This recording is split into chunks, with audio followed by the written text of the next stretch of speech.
Pour l'application des poussettes, alors la première étape c'est de vérifier si sa chambre à fart est correctement définie. Alors pour arriver à définir une chambre à fart, la première chose évidemment c'est le dynamomètre. Et la deuxième chose c'est de partir un petit peu plus long, quand vous avez vos skis neufs, d'aller skier et au retour de regarder à quel niveau le fart s'est enlevé.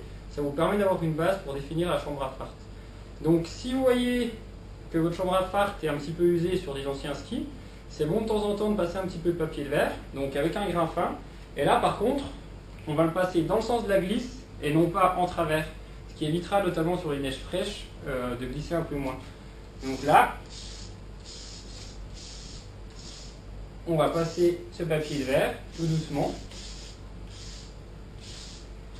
qui va permettre au fart de retenue qu'on va mettre dessus d'accrocher la semelle.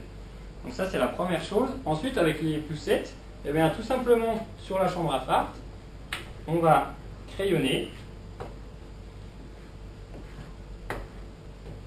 le fart, comme ceci.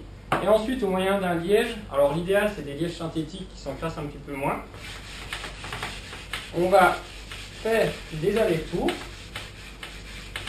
afin de l'étendre. Comme ceci, première couche, la deuxième couche. En général, en retenue, on va dire qu'on farte avec des skis poussettes plus longs et plus fins et des skis clister plus courts et plus épais. Donc on va dire que les couches de poussettes qui vont être appliquées varient entre 3 et 6 selon le niveau des skieurs et les conditions de neige. Donc là, vous voyez, je chauffe le fart, je termine en lissant tout doucement dans le sens de la glisse. Et là, on voit qu'il est réparti. Donc, au niveau du fart de retenue, toujours, le clister, donc toujours adapté en fonction de la neige. En général, les indications sont situées sur les tubes ou dans les tableaux de fartage.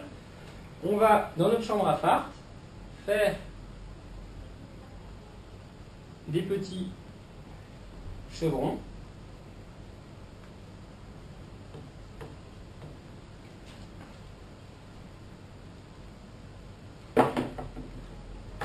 Comme ceci. Et ensuite, on va, alors là on n'a pas forcément besoin d'une table, on peut le faire bien sûr avant de partir skier. L'étendre, avec le mieux c'est de faire avec la paume de la main, en commençant par faire des petits allers-retours. Alors pourquoi des petits allers-retours?